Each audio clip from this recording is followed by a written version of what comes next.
Hi everyone, and welcome to the second hangout for Empower You TV. And tonight I'm very excited to be joined by Eve John, who is not only a multi-award winning business owner, but she's a speaker and a coach for women's confidence, and most recently has become a best-selling author.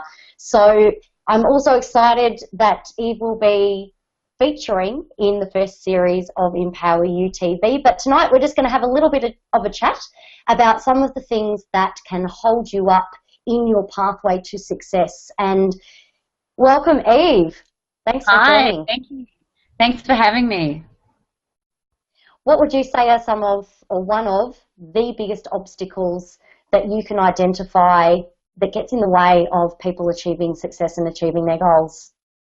Well, with my work that I do, particularly with women and women entrepreneurs, I find that it's the inner critic and that little voice inside your head that chatters away with the what ifs, but I can't, things that you hear constantly, and it sort of often will hold people back. They won't be able to sort of take that next step because they're too afraid or they're too fearful of the big what might happen, because they've got the little devil on their shoulder that's telling them perhaps they're not good enough, they're not smart enough, they'll never be able to do it. So definitely the inner critic is a really big element to overcome, so that you can really achieve things that you want to do and live the life that you deserve. Yeah, sure. And you work a lot with women in particular. What drove you, or what gravitated you to working with women in particular? Well, I think it's probably, I know men they're very bad for their negative self-talk, but for women it's about 75% of the chatter that we have inside our mind is negative, and the battle really goes on in between our ears, and it's really uncomfortable. And some of the phrasing and the terms and the wording that we tend to use as women, we're a lot more emotional, and we use our emotions for our descriptions. So we tend to talk in our feelings, and we do that in our mind. So I think if you can empower women to make changes to themselves, that's going to impact on their family, it's going to impact on their children, their partner, and the people that they're surrounded by as well.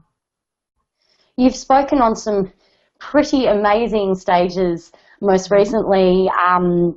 Can you talk about the event that you've spoken at most recently, and what in particular you were talking about as a way of combating some of these issues?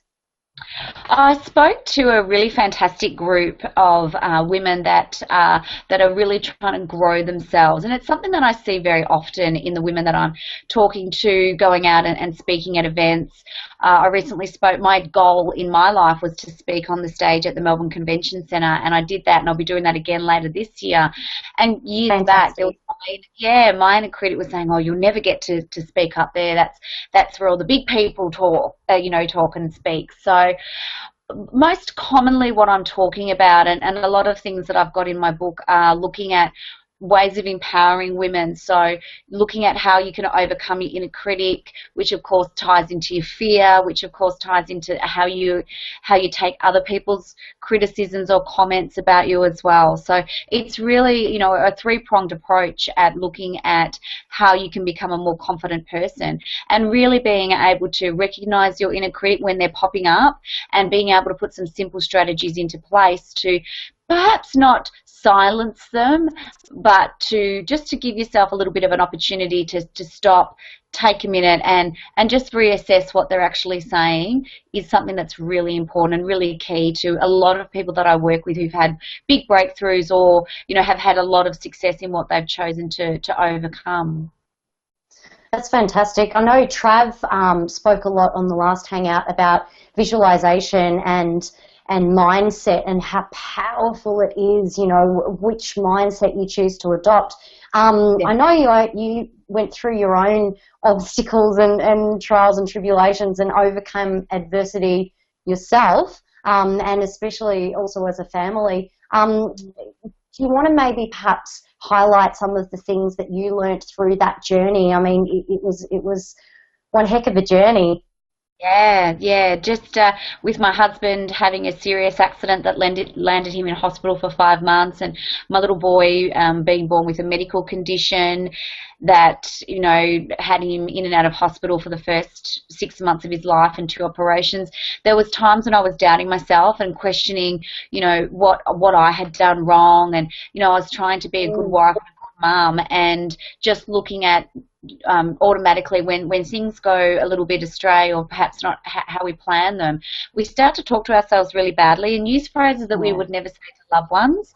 So that was something that I had to overcome, and I realized one day that what I was saying to myself, I would never ever say to somebody else that I loved.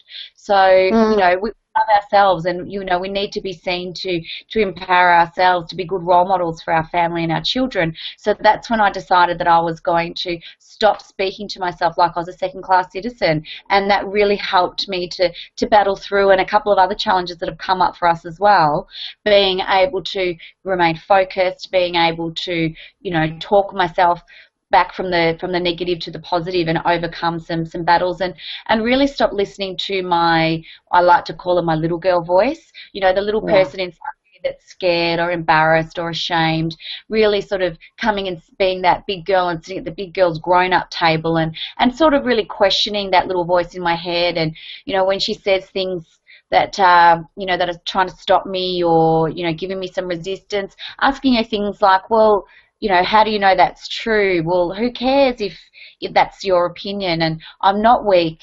So it's just little things that I've managed to tweak into my mind have helped me overcome that. And I still get it a lot as well. I haven't silenced that inner critic, but I managed to turn her volume down very, very frequently.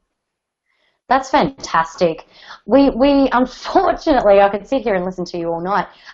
There's only 3 minutes left, and so I want to ask you if you could, anybody listening could action one thing today that would help them move forward from the things that you've been talking about. Obviously, you cover so much in your book, which very excited to say is releasing this Wednesday, is it? Yep.